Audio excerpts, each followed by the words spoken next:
Assalamu alaikum wa rahmatullah. Alhamdulillahi rabbil alamin. Wal aqibatu lil muttaqin. Wa ala udwan illa ala zalimin. Wa ashhadu an la ilaha illallah wahdahu la sharika lah. Wa ashhadu anna Muhammadan abduhu wa rasuluh. Wa safi'uhu min khalqi wa khalil sayyidul awwalin wal akhirin.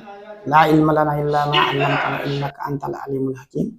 Wa la fahma lana illa ma fahamtana innaka antal jawadul karim. Il y a tout le temps des questions qui reviennent ici. Qu'est-ce que le captage? Captage, ça consiste à faire quoi? Il va mener les djinns dans le corps d'une personne appelée capteur. Avant de définir, on a défini le captage. On a besoin de savoir maintenant c'est quoi un capteur. Un capteur, c'est pas une plante, pas une maison, pas une moto, c'est pas un objet, un être humain. Il devient capteur. Comment cela se passe-t-il? Les personnes qui font des crises, parfois ils tombent, font des crises, les crises qui sont liées au niveau des djinns. Quand la personne tombe, lorsqu'on lit les versets coraniques, la personne elle est soignée, le cas c'est que la personne guérisse. Cette personne, quand les djinns sont partis, vont laisser des brèches dans le corps de cette personne.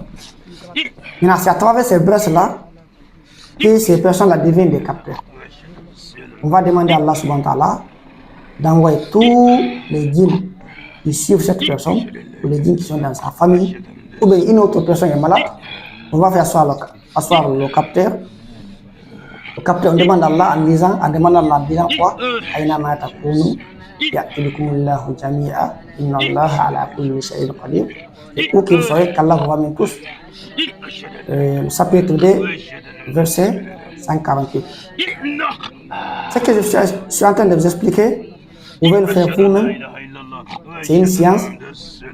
C'est comme une hypothèse. L'hypothèse est là. Vous pouvez résoudre le problème. Voir est-ce que ce qu'on vous dit, ça marche. Et les gens l'appliquent, ça marche partout. Donc, maintenant, la différence entre la possession et le captage, c'est quand quelqu'un fait une crise et que ce n'est pas là qu'on a demandé d'envoyer les djinns dans son corps, ça va trouver que la personne, il a de la force. Il peut se bagarrer avec 5 ou 10 personnes comme ça. Difficilement de le calmer, de le tenir bien.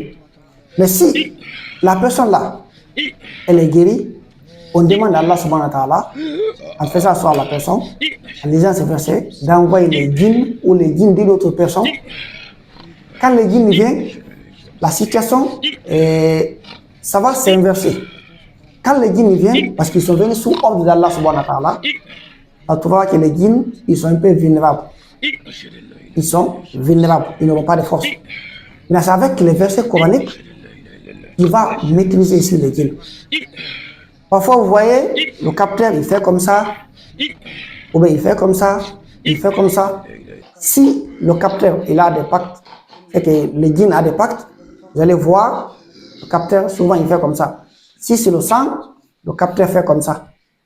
Donc, c'est comme ça, c'est ce qu'on appelle le captage. Si on lit le Coran, on soigne une personne, la personne, elle est guérie. Toute personne qui a connu une crise, il peut être formé jusqu'à ce qu'il devienne capteur. Mais pour être un bon capteur, il faut capter plusieurs djinns, des milliers, des millions, ou au-delà même des milliards. Parce que plus tu captes, plus tes brèches s'ouvrent bien. Donc c'est ce qu'on appelle le captage. Beaucoup voient ça, ils disent souvent, c'est la même personne. Tout le monde ne peut pas être capteur. Il faut être d'abord possédé, il faut que tu aies fait des crises auparavant, tu étais victime des djinns. Dans ce moment, si tu veux être un capteur, si on n'a pas fermé tes brèches, tu peux devenir capteur, capter les djinns de n'importe qui, capter les djinns partout dans le monde.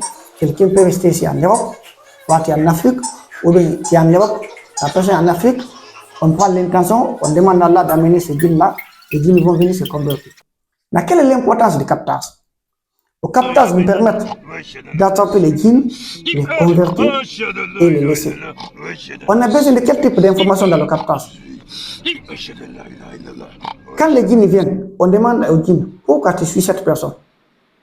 Maintenant, La réponse que le guide va te donner, tu dois filtrer cette réponse. Beaucoup disent les guides mentent. Oui. Mais les humains aussi, ils ne disent pas la vérité. Les humains mentent aussi. Mais comment peux-tu savoir, comment peux-tu avoir la certitude, c'est que le guide te dit qu'il ment ou bien c'est la vérité? Il faut appliquer ces méthodes. Il faut être d'abord un piloteur, quelqu'un qui pilote, c'est celui qui lit en captant. Tu ne peux pas dire le guide ment ou bien il dit la vérité et puis tu ne connais pas. Tu ne peux pas nier ce que le médecin te donne. Le médecin, il te fait des analyses, il te dit tu as ça, tu as ceci, tu as cela. Comment peux-tu savoir réellement oui c'est vrai?